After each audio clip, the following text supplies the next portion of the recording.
This is EnduroGP. Dive into the heart of the action as the paddock revs up for a new season that promises to be even more exciting than the last.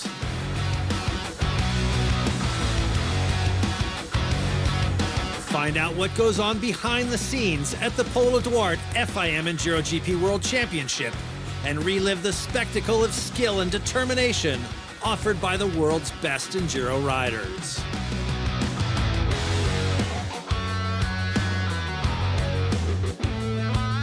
In 2024, reigning EnduroGP World Champion Steve Holcomb failed to defend his title.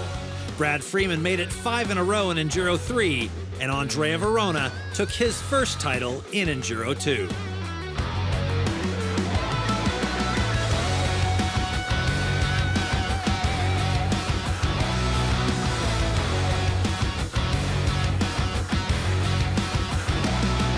Joseph Garcia secured victory in Enduro 1 and finally claimed the EnduroGP crown he's fought so hard for the last 4 seasons. This year, the GP of Portugal is the first stop in what will undoubtedly be another epic saga of EnduroGP racing. History meets adrenaline as the spectacular Grand Prix Championship season kicks off in the charming city of Fafe. Preparation is key. In the paddock, the heart of the event, riders and teams fine-tune machines and strategies, anticipating the challenges to come.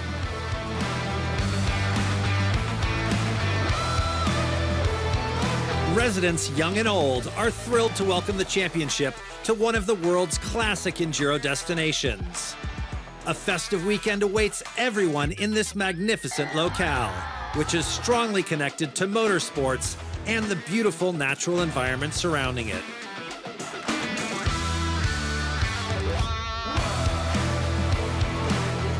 The first round of the season starts now. Hello everyone, we are here for the first round of EnduroGP in Portugal. Looks quite dry at the moment, but it's gonna be raining weekend.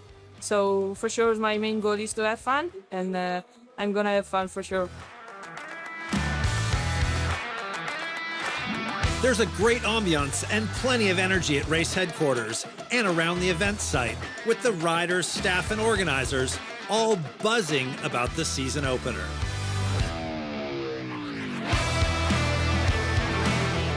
Yeah, I'm excited. The tests look good. I think the enduro and cross test will be fast and exciting, extreme. Not so good in this rain, but we'll give it a good go. The team tents are full of discussions about bike preparations, race strategy, and course conditions.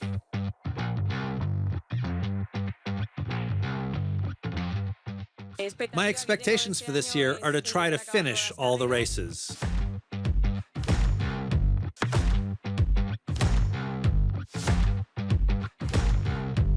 World champions, paddock stalwarts, and newcomers are all itching to hit the track for the first GP of the year.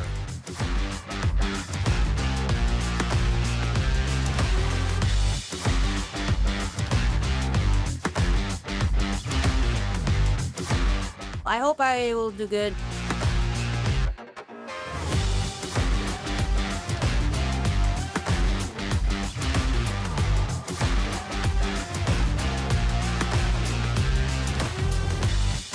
Now it's time for an update on some new factory bikes and to find out who is riding what in this year's World Championship. Hi guys, we are here. I will introduce you the new bike and new rider also, because for this season we have Zach Pichon, the rider TM 300 4-stroke. Our new model this year, TM chose to make 2 different models, one model standard, one model called TM Corse. And so a kind of racing bike. This racing bike have different triple clamps, so different color and CNC, aluminum CNC. It have more strong and CNC also the clutch cover and the injection cover on this side. The engine had a small update on the crank and the mapping, and on both model, the standard model and the Corse, we passed from after I think around 5-6 years twin pipe to a single pipe. 2022 that I was on a 250. Then I did a 2 season on the 350, and then this is my first season on the 450. And yeah, I feel I took this decision to increase the capacity of the bike. Unlucky the bike or lucky. Last year I have a really good season. My plan was to not change so much the bike. No, so basically riding again the BT300 two-stroke. This will be my, I think, my 6th year now with this bike. So yeah, I know it's sort of inside out. Getting things ready for a big weekend of racing. For the mechanics and riders, the fine-tuning is never done.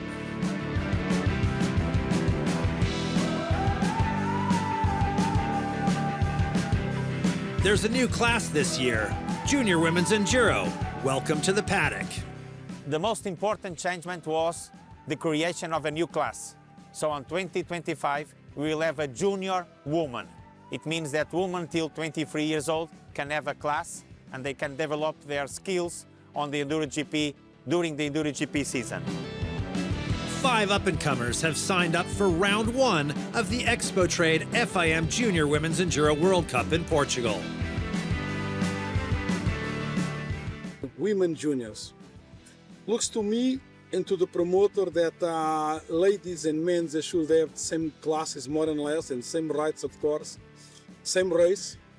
That it was the first one. It was a good goal because we achieved that goal. A lot of young ladies are doing the World Championship of junior class. The Junior Women Enduro competitors hope to get help honing their craft and learn from seasoned pros like Rachel Gudish of the USA. The junior is a good idea. This year is a nice idea. It's the better idea we had. We will work with them. We will push them, and after, they will take the place for the seniors, and the others comes. This is life. Because when we have only senior category, they will go like Jane. She goes. She was pregnant. Miriam Badia. She stops because she wants another thing. So after, we will have no one, nobody. This is the ideas to come, to bring youngers. They are curious. They are not afraid, and they go. The shining star of the Junior Women Enduro hopefuls is, without a doubt, Great Britain's Elizabeth Tett. My dad used to do enduro, and obviously he's passed it on to me and my brother. And I was doing all the British and all the time cards at home, and then just fancied doing a GP, riding in a foreign country on holiday. With the success of the new Junior Women's Enduro World Cup, the future has never looked brighter for women's enduro racing. Yeah, it's really good because it will bring a lot of younger ladies into the sport. Obviously, they're not going against well-experienced girls straight away. They can kind of go in at a nice, steady pace and then work their way up into the top women's end.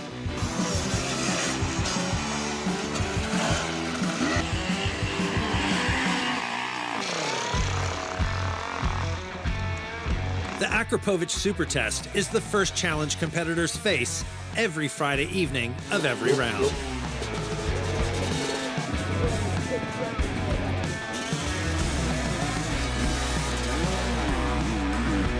Highlights of the course, built by local organizer Natureza Alternativa, are a significant triple jump and tricky enough log and rock sections to keep most riders from throwing caution to the wind. There's a packed crowd despite the inclement weather.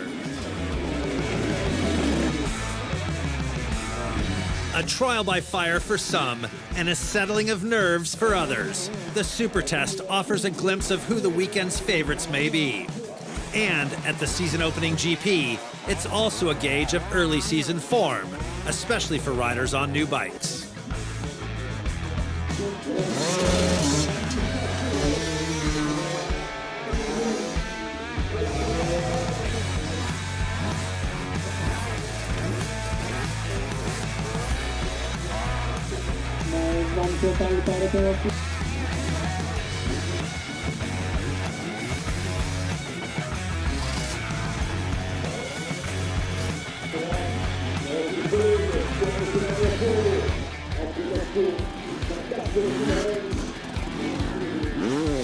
Temos conseguido uma realidade extreme, uma boa parte do percurso. Make an incredible show. It was a privilege to...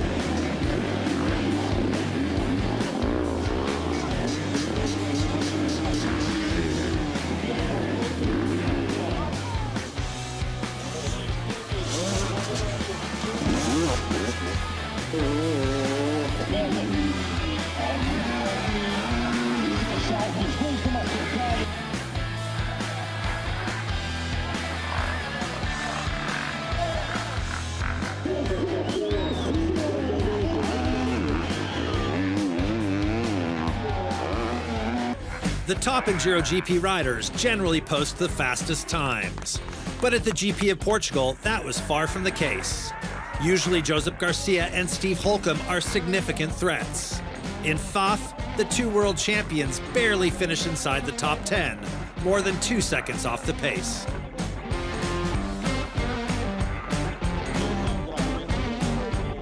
A few riders, like Pichon, have made names for themselves as super test specialists, and the Frenchman lived up to his reputation, finishing second on his new TM.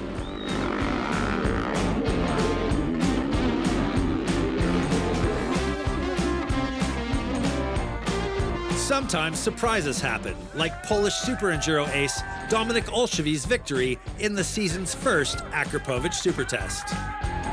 I said it's possible, and then we just executed, and it's fantastic feeling. Who do the best riders think will finish in this season's EnduroGP Top 10? 8. 10. 9. 8. Jamie McCanny. Jamie McCanny, new bike this year. I'm going to say 6. 7. 9. See, this is hard because I don't know the names you're going to give me. Let's go 8. 5. 7. 9. Mickey P's ripping, man. I'm going to say, yeah, Mickey 7.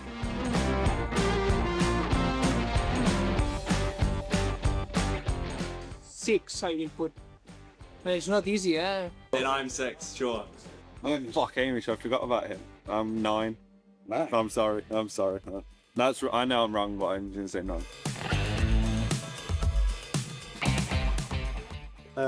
4. I'm going to go 3rd. Yeah. It's fast this year, but I think it will be fast. 4th. Pichon. Let's put him 4th. 1. 1. Yeah, I think so. I think he can win. And second, Steve Holcomb. Second. He's riding well. I'm going to say 2nd. Nathan, I think more in front, but I will put 8. 5. 5. Nathan. 5th. I'm in the list or no? 3rd. First. Andrea, I'm going to say 4th. 3rd. 3rd. On current form, you have to say 1st. I would like to be on top for sure. I'll put him 2nd then. Put Garcia on? I'll put him 2nd. Garcia on 6. So Then I'm 6, sure. Maybe 10 for that, but I'm not sure because I'm not in his body, so... 10. Sorry, Brad, if I'm wrong, but... 7. Freeman is 7. Yeah, I think I'll finish 10. This is day 1 of the GP of Portugal.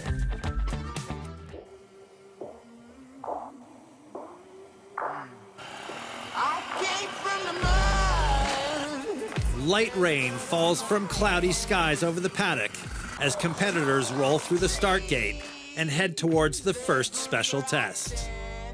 Meanwhile, fans look for the best places to take in the action out on the course. hope they won't shoot me down soon.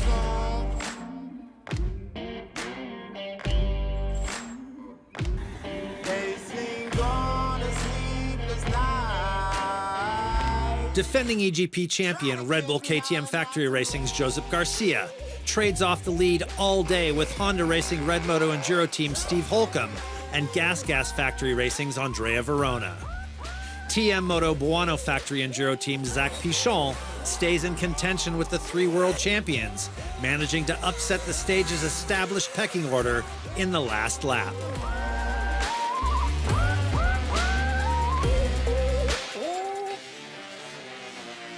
When it rains, it pours. Water's up to my chin. Won't stop fighting to the very end. Many men try to reach it. Many men have failed. But if you wanna get to heaven, you gotta raise a little hell. And I've been running from the law. Hope they won't shoot me down soon. With a masterful display of riding, Spain's Josep Garcia claims the first stage of the year at the GP of Portugal. Yeah, it feels incredible to took this first win of the year. Inside the paddock, there's a new crew in town. Will you find me? Hope you find me. Triumph Motorcycles is the newest team at the 2025 EnduroGP World Championship. The British manufacturer celebrated in style with Super Enduro star Johnny Walker and 5-time world champion Iban Cervantes on hand to take part in the festivities.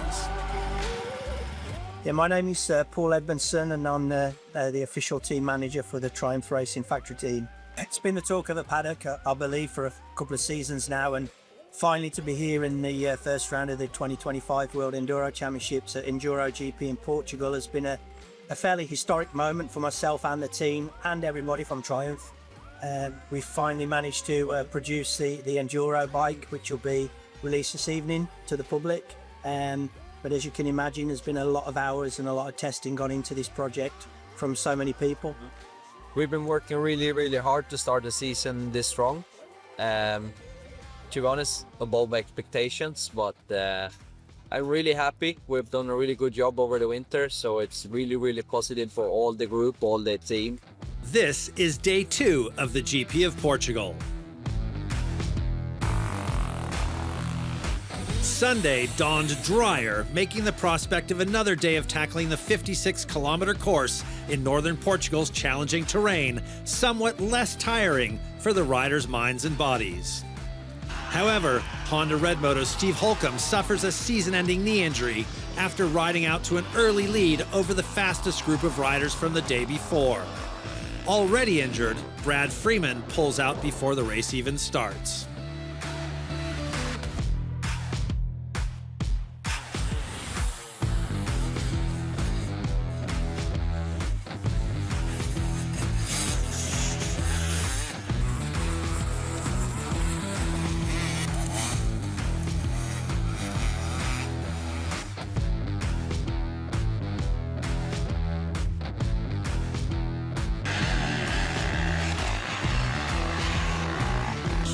Triumph Italia Racing's Morgan Leciardo adds to the British manufacturer's points haul in P10. Fantic Factory Racing's Albin Norben finishes in the points for the second stage running.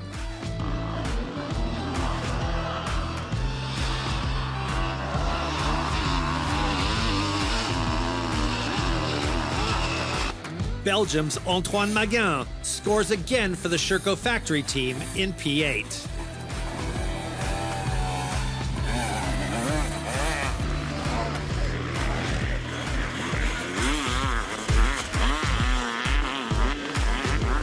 Mikael Persson makes it 2 E1 podiums in a row for the Triumph Racing Factory team and goes 7th in EnduroGP. With another excellent result for the Sherco Factory team, Hamish MacDonald claims victory in Enduro 3.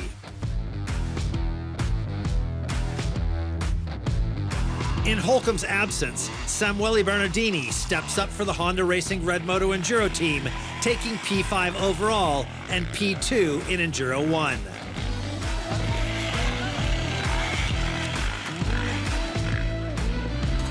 Nathan Watson makes Brad Freeman's withdrawal hurt a little bit less for the Beta Factory team, finishing P4 overall and P3 in Enduro 2.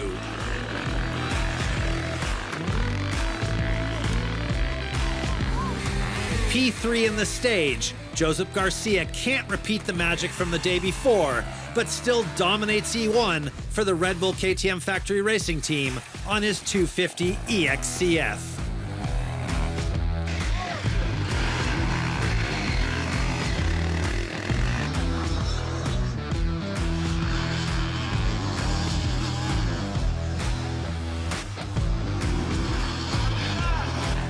Hoping for better, Gas Factory Racing's Andrea Verona has to settle for second overall and an Enduro 2.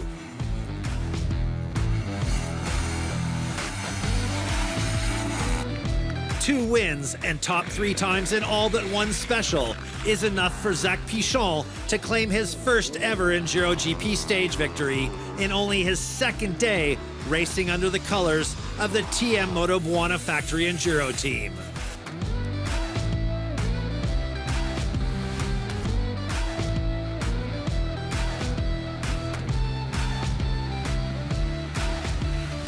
These are the class standings after the GP of Portugal. I feel very great. It was a tough race for me. Poland's Łukasz Kurowski leads the open senior category over France's Rudy Coton and Italy's Andrea Bellotti. Patrick Capilla takes P1 and P2 in Fafe. The Brazilian leads the Open 4-Stroke World Cup ahead of Frenchman Nathan Boulenc and Corentin Poutinat. I still managed to win, so I'm happy. Hungary's Roland Lischka is joined on the Open 2-Stroke podium by France's Jan Dupic and Spain's Jordi Caero-Molgo. It was a good day today again. There's one extra lap, which was quite nice, but it was a lot less slippy today as well because there was no rain, but it's still a really good day. Great Britain's Elizabeth Tett leads the new junior women class in front of France's Lorna Lafont and Sweden's Matilda Ahlström. It's been a good weekend. I'm really happy also to be able to win today. Francesca Nocera goes fastest in 8 of 16 tests to secure both stage wins. The Italian gets a jump on the USA's Rachel Gudish and Britain's Niamh Holmes in the Expo Trade FIM Women's Enduro standings. Yeah, a really good day for me, winning the class and leader of the championship from here. Alberto Elgari goes P2 and P1 on the weekend for the TM Buona Factory Enduro team.